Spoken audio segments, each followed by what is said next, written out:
look, what is a recession? Technically, it's quarter-on-quarter negative growth. Yeah. Now, the US, in spite of having quarter-on-quarter negative growth, has still bounced back because it has resilience, it has strengthened, and the Monetary Fund and others say there are two bright spots in the world, the US and India. Okay, but there are worrisome signs elsewhere. Are we going to go into a full-blooded recession in 2023? The jury's still out.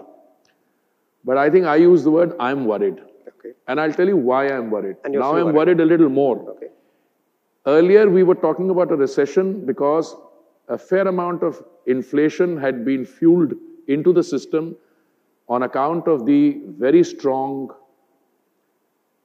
stimulus packages that had been, saying, $20 trillion plus. Yep. Okay.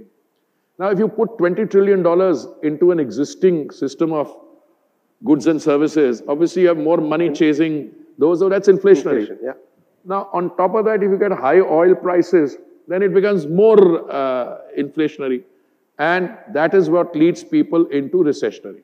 Now, I have said in the last few months, you're not facing one crisis. You are in effect facing three crises, at least three that I can see. One is a food crisis, the other is a fertilizer crisis, and the third is a Oil crisis. Or fuel crisis. Food, fertilizer, and fuel. My worry is that you may be looking at this recessionary condition in spite of prices having come down. That's more worrisome. Because if prices go up, the chances of further inflation being fueled is a given. And then you will find people finding it extremely difficult. Now, what happens in a recession?